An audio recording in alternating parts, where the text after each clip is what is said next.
नमस्कार दोस्तों, स्वागत है आपका हमारे चैनल जी के धार्मिक कथा पर। आज की इस वीडियो में माता वैष्णो देवी के जन्म से जुड़ी पौराणिक कथा के बारे में विस्तार से बताने जा रहे हैं। माँ वैष्णो देवी की कृपा आप सभी पर बनी रहे। आप हमारे चैनल को सब्सक्राइब अवश्य करें ताकि ऐसी ही धार्मिक कथा आपको देखने को मिले। तो दोस्तों, चलिए कथा की ओर। त्रेता में जब पृथ्वी पर रावण, खरदूषण, त्रिसरा, ताड़का आदि राक्षसों ने अपने अत्याचारों से धर्मात्मा साधु सज्जनों को भी जीना दुर्लभ कर दिया था तथा सर्वत्र आसुरी प्रवृत्तियों का बोलबाला था, उस समय भगवती महाकाली, महालक्ष्मी तथा महासरस्वती, सावित्री एवं गायत्री आदि महाशक्तियों ने एक स्थान पर एकत्रित होकर पृथ्वी पर धर्म की रक्षा के लिए अपने सम्मिलित तेजों में से एक दिव्य शक्ति को जन्म देने का निश्चय किया। फलस्वरूप उसी समय इन सभी देवियों के शरीर से तेज की एक एक किरण निकलकर एक स्थान पर संयुक्त हो गई, एक सुंदर दिव्य बालिका का स्वरूप धारण कर लिया। उस दिव्य बालिका ने प्रकट होकर के महाशक्तियों से पूछा, आपने मुझे किस लिए उत्पन्न किया है, मेरा क्या नाम है और मुझे क्या करना है। यह सुनकर महादेवियों ने उस दिव्य बालिका से कहा, हे कन्या, तुम्हारा नाम वैष्णवी है। पृथ्वी पर धर्म की रक्षा के उद्देश्य से हमने तुम्हें प्रकट किया है। अब तुम दक्षिण भारत में रत्नाकर सागर के घर में पुत्री बनकर प्रकट हो। वहाँ तुम भगवान विष्णु के अवतार भगवान रामचंद्र की शक्ति सीता के अंश से उत्पन्न होगी। तत्पश्चात तुम आत्म प्रेरणा के अनुसार सब कार्यों को करना। तत्पश्चात तुम वैष्णव धर्म का प्रचार करना और अपनी आत्म प्रेरणा के अनुसार सब कार्यों को करना। इस घटना के कुछ समय पश्चात उस कन्या ने रत्नाकर सागर के घर जन्म लिया। वहाँ उसका नाम वैष्णवी रखा। वैष्णवी ने अल्प आयु में ही अपने रूप, गुण तथा अलौकिक शक्तियों में सब लोगों को चमत्कृत कर दिया। कुछ ही दिनों में उस दिव्य कन्या की प्रसिद्धि दूर दूर तक फैल गई तथा सहस्त्रों व्यक्ति रत्नाकर सागर के उस कन्या के दर्शनों के लिए आने जाने लगे। कुछ समय पश्चात वह दिव्य कन्या अपने पिता से आज्ञा प्राप्त कर समुद्र तट के एक निर्जन प्रांत में कुटी बनाकर रहने लगी। वहाँ पर हर समय श्री रामचंद्र जी का ध्यान स्मरण करना ही उसका मुख्य कार्य था। उसकी तपस्या को देखकर सूर्य नारायण ने उसे एक दिव्य कमंडल भेंट किया। जब भगवान विष्णु ने रामचंद्र के रूप में अयोध्या में अवतार लिया और वे अपने पिता दशरथ की आज्ञा से वनवासी हुए, उस समय वह कन्या वैष्णवी समुद्र तट पर कुटिया में समाधि लगाए हुए श्री रामचंद्र जी के आगमन की प्रतीक्षा कर रही थी।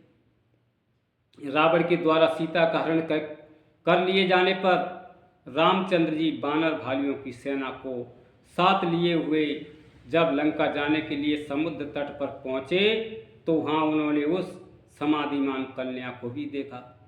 श्री रामचंद्र जी उस कुटिया में गए। रामचंद्र जी के पहुँचने से वैष्णवी की समाधि भंग हो गई। रामचंद्र जी को अपने सामने देखकर उसे अत्यंत प्रसन्नता हुई। विधिवत स्वागत सत्कार करने के उपरांत उसने रामचंद्र जी की स्तुति प्रार्थना की। जब रामचंद्र जी ने उस कन्या से तपस्या करने का कारण तथा परिचय पूछा तो उसने उत्तर दिया, हे प्रभु, मैं रत्नाकर सागर की पुत्री वैष्णवी हूँ। मैंने आपको पति रूप में प्राप्त करने का संकल्प किया है। इसी के लिए मैं इतने दिनों से तपस्या कर रही थी।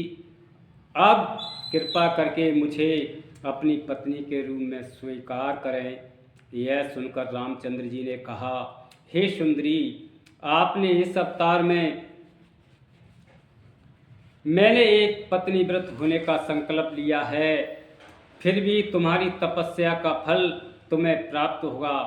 अतः मैं शर्त रखना चाहता हूँ कि रावण का वध करने के उपरांत मैं किसी दिन तुम्हारी इसी कुटिया में वेश बदल कर आऊँगा। उस समय यदि तुम मुझे पहचान लोगी तो मैं तुम्हें पत्नी के रूप में ग्रहण कर लूँगा, अन्यथा जो देव इच्छा। इतना कहकर रामचंद्र जी वहाँ से चले गए और वैष्णवी प्रद समाधिस्थ हो गई। रावण का वध करने के पश्चात जब रामचंद्र जी अयोध्या लौट आए, तब एक रात स्वप्न में उन्होंने उस समुद्र तट बांसनी कन्या को देखा। उस स्वप्न के कारण रामचंद्र जी को अपने दिए हुए वचन की याद आई। फलतः एक दिन वे अपने भाई लक्ष्मण के साथ वृद्ध साधु का भेष बनाकर वैष्णवी की कुटिया में पहुँचे। उस रूप में वैष्णवी उन्हें पहचान न पाई। तब रामचंद्र जी ने स्वयं ही अपना परिचय देते हुए कहा, हे देवी, देव को यह स्वीकार नहीं कि वह मेरे संकल्प की पूर्ति न होने दे। इस अवतार में मैं एक पत्नी व्रती हुई रहना चाहता था, इस कारण तुम मुझे बदले हुए वेश में नहीं पहचान सकी।